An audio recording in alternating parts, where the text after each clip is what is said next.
HIV వ్యాధిని అదుపు చేసే ఇంజెక్షన్ అందుబాటులోకి వచ్చింది. ఈ ఇంజెక్షన్ను ఏడాదికి 2 సార్లు తీసుకుంటే సరిపోతుంది. ఇప్పటి వరకు ఈ వ్యాధిని అదుపులో పెట్టడానికి రోజు టాబ్లెట్స్ వేసుకోవాల్సి వస్తుంది.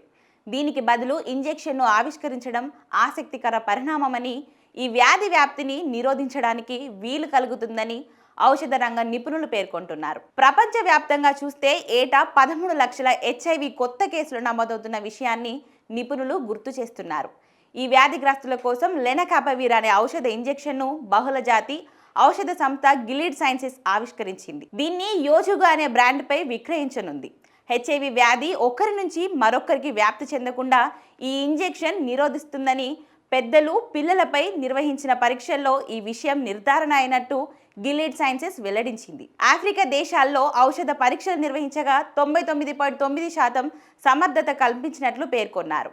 లెనకాపవిర్ జెనరిక్ ఇంజెక్షన్ను ఉత్పత్తి చేసి తక్కువ ఆదాయాలు గల 120 దేశాలలో విక్రయించడానికి గిలీడ్ సైన్సెస్ గత ఏడాదిలో 6 ఫార్మా కంపెనీలతో ఒప్పందాలు కుదుర్చుకుంది. ఈ కంపెనీలు లెనకాపవిర్ జెనరిక్ ఇంజెక్షన్ అందుబాటులోకి తీసుకురావడానికి కొంత సమయం పడుతుంది. 20 లక్షల డోసుల ఇంజెక్షన్ను పంపిణీ చేయడానికి గిలీడ్ సైన్సెస్ సిద్ధమైంది. ఈ మేరకు ఐక్యరాజ్య సమితికి చెందిన గ్లోబల్ ఫండ్ యుఎస్ ప్రభుత్వానికి చెందిన కార్యక్రమంతో ఒప్పందాలు కుదుర్చుకుంది.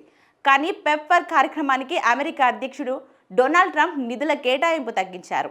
దీంతో ఈ ఇంజెక్షన్ను కొనుగోలు చేసే వ్యవహారం పెండింగ్లో పడింది. ఈ ఇంజెక్షన్ ఖర్చే మింగుపడని అంశంగా ఉంది. అమెరికాలో ఒక వ్యక్తి ఒక ఏడాదిలో 2 సార్లు ఈ ఇంజెక్షన్ చేయించుకునేందుకు అయ్యే ఖర్చు $28,418, అంటే సుమారు 24.40 లక్షలు. ఈ ఖర్చును అభివృద్ధి చెందిన దేశాలలో ప్రజలు కూడా భరించలేరని ఆందోళన వ్యక్తమవుతుంది.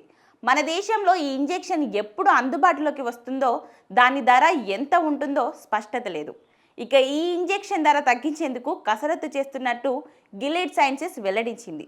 పెప్ఫర్ కార్యక్రమానికి అమెరికా మాజీ అధ్యక్షుడు ట్రంప్ నిధుల కేటాయింపులో కోత వేయడం వల్లే కొన్ని ప్రాజెక్టులు మరియు కొనుగోళ్లు తాత్కాలికంగా నిలిపివేయబడ్డాయి. హెచ్ఐవి నివారణలో సరికొత్త దారులు తెరుచుకున్నాయి. ఇంజెక్షన్ రూపంలో చికిత్స అందుబాటులోకి రావడం వల్ల ఔషధ భద్రత, వినియోగంలో సరళత, వ్యాధి వ్యాప్తి తగ్గింపు ఆల్ ఇన్ వన్గా సాధ్యపడే అవకాశం ఉంది. ధర తగ్గితే ప్రపంచవ్యాప్తంగా వాడకంలో విస్తృతి సాధ్యమయ్యే అవకాశాలున్నాయి.